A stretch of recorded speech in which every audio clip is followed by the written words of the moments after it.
or call the First National Bank.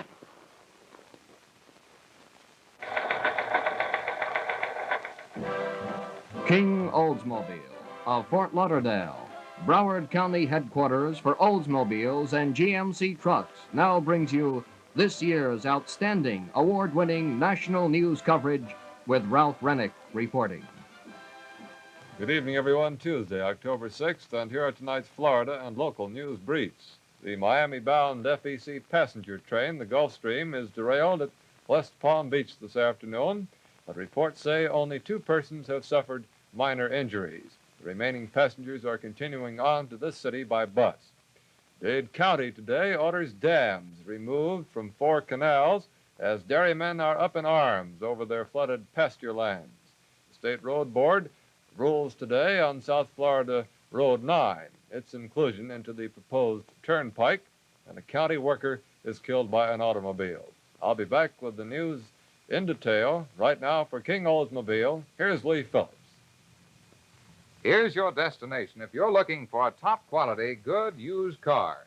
And that's King Oldsmobile, north on Highway 1 in Fort Lauderdale. You know, King's lot is just full of good pickings right now, and every car carries that famous King warranty. And so, of course, you want to get acquainted with that, I know. That's up in King Oldsmobile in Fort Lauderdale, and here's a sample of some of the specials you'll find right now at King Oldsmobile.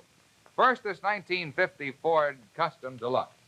This is a 1950 Ford Custom Deluxe 2-door sedan, an exceptionally clean car, inside and out. Exceptionally good tires, very low mileage. Yes, and beautiful plastic seat covers, too.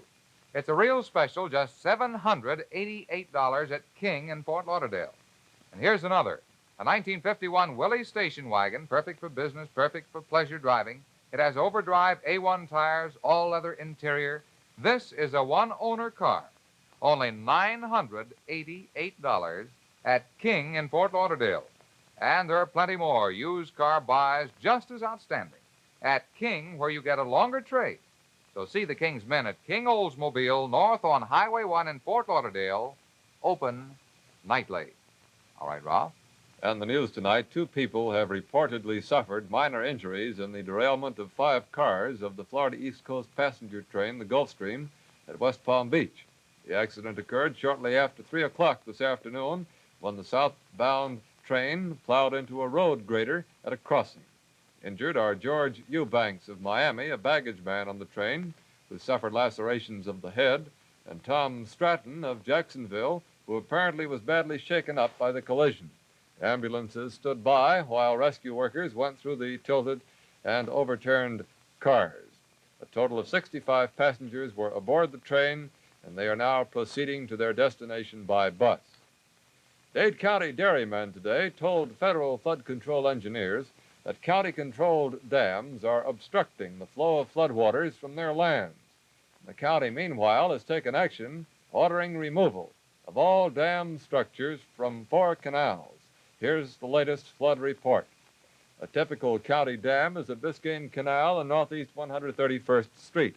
C.F. Gallagher, hydraulic engineer for the Department of the Interior, makes a routine check today of the water's height and salinity.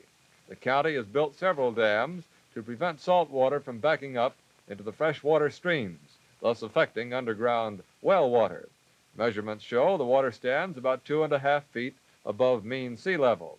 Engineer Gallagher obtains an accurate record of the rise and fall from this drum. The engineers report the canal level about normal for this time of year. During the flood of 1947, this canal stood about 3 feet higher.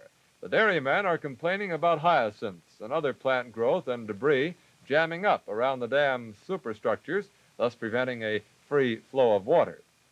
These steel corrugated sheets are termed needles at that dam, and this one in the Little River Canal, it's Northwest 2nd Avenue, the needles have been removed, thus allowing the water to flow. However, the County Commission today passed a resolution ordering removal of all dam structures from 4 canals. An aerial survey of dairy lands on the west outskirts of North Dade County today gives some idea why industry members are alarmed. The dairymen claimed the frameworks of the dams were holding back 50% of the flood waters. Acting County Commission Chairman Jess Yarborough told county engineers to remove the dams as quickly as humanly possible, even if it means working the crews right through the weekend. The dairymen believe the waters will then flow from their flooded pasture lands more quickly. This afternoon, members of the South Florida Property Conservation Association met in Miami Springs with Abney Cox, chairman, and Lamar Johnson, chief engineer of the Central South Florida Flood Control District. Here are the highlights of that meeting. And first, Mr. Cox speaks.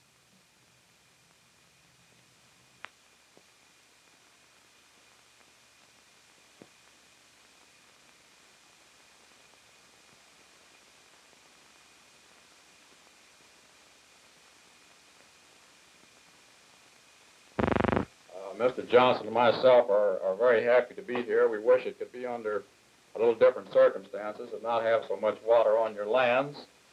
But we are here to meet with you today, just as we did about a month ago, and discuss your problems and try to determine if there's any way that the Central and Southern Florida Flood Control District can be of service.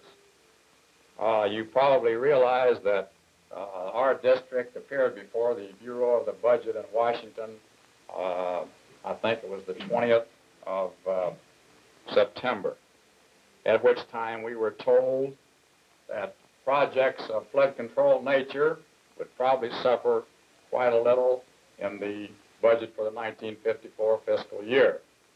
I'd like to throw out to you at this time the necessity of each of you keeping in touch with your congressional delegation, urging them to back the Corps of Engineers in their request for funds to continue this project. Mr. Cox and Mr. Johnson, I think if you will accompany us on this tour this afternoon, we can show you where the practices this county is using in operating these canals is a definite detriment to your program that you people are trying to do in this area. In other words, you undoubtedly get some criticism when there's floodwaters everywhere. And we come right here to our own area, and right in people's backyards there'd be water, and behind the house there'd be a dam in the canal.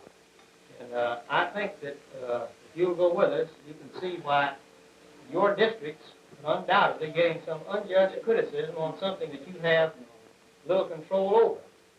And I'm of the opinion that we need some way through our legislature to take the control of these local canals away from the board here in town and put them with you people or the engineers or somebody who's a little bit larger who can do a little better job than getting this water out of here. I think that we have the prerogative of at least recommending to the county commission and their engineers that something constructive be done to help in this case. Is that correct, Lamar? That's correct. It's a permit, and that permit can be canceled. That's what we wanted to hear. Well, our board of necessity must work with all the people of Dade County.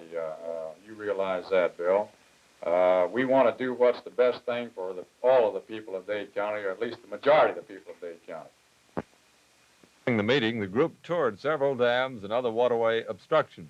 The dairymen's anger at the county will now subside somewhat following today's order to remove all dam structures.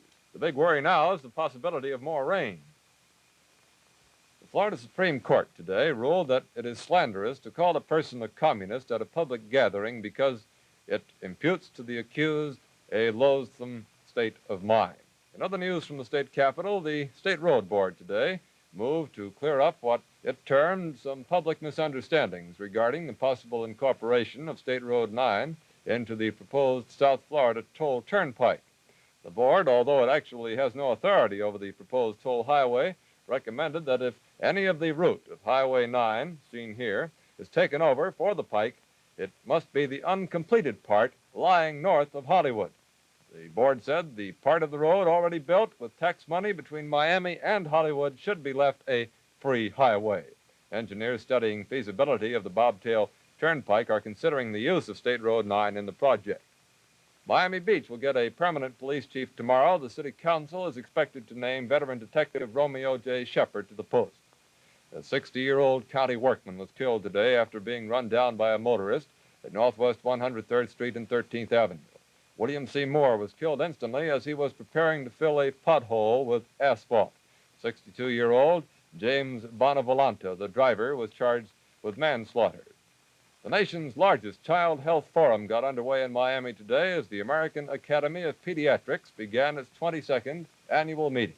More than 2,000 pediatricians from all over the free world are gathered here to take part in the four-day conference. On the agenda are numerous forums on nearly every phase of children's mental and physical health.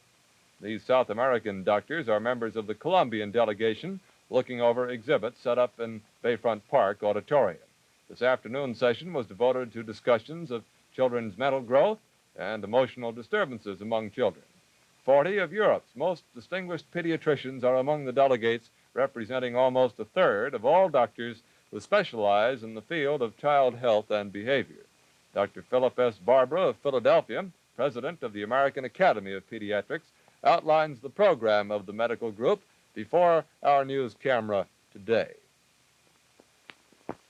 This is the 22nd annual meeting of the American Academy of Pediatrics, and we have a membership in the Academy itself of about 3,500 pediatricians.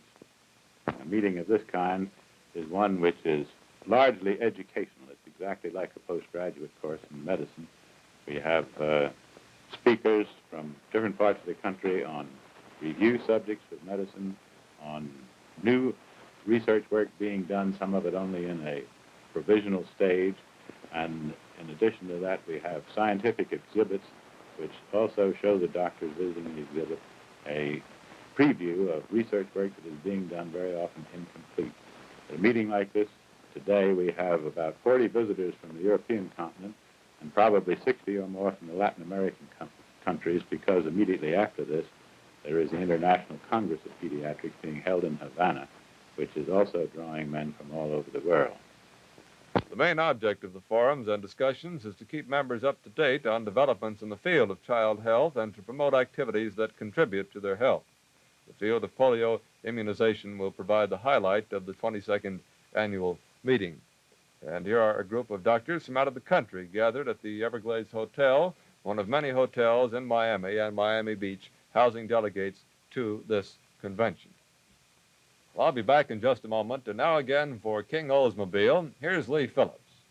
For longer deals, see King Oldsmobile. Remember that slogan, friends, because it means dollar savings in your pocket. Yes, and right now, if you're looking for a good, reliable, sturdy truck, be sure you see the complete lineup of GMC trucks now at King Oldsmobile of Fort Lauderdale. King has a GMC truck for every trucking need. Look at that lineup. Every one is a longer deal at King Oldsmobile. Here's a typical example of King longer deal dollar savings. This is a GMC 1953 one-half-ton pickup truck. Only 5,400 miles on it. From bumper to bumper, this GMC pickup has all the earmarks of being brand new. The original price was $1,806, but now it's a King TV special at only $1,388. And what's more, it's unconditionally guaranteed for 30 days, just like a brand new truck. Now, that's a terrific truck value, folks. Yet, it's only one out of many at King, recognized as the truck center of Broward County. No matter what your trucking need, King has the GMC truck to do the job. Get a longer deal on a GMC at King Oldsmobile north on Highway 1 in Fort Lauderdale. You can't miss it. King has 7 1/2 acres, open nightly. All right, Ralph? Thanks, Lee. Time left to say good night, and may the good news be yours. Ralph Renick reporting. The news voted number 1 in the nation was directed by Lloyd H. Gaines and brought to you by your Broward County Oldsmobile and GMC truck dealer King Oldsmobile of Fort Lauderdale. Portions of this program on film.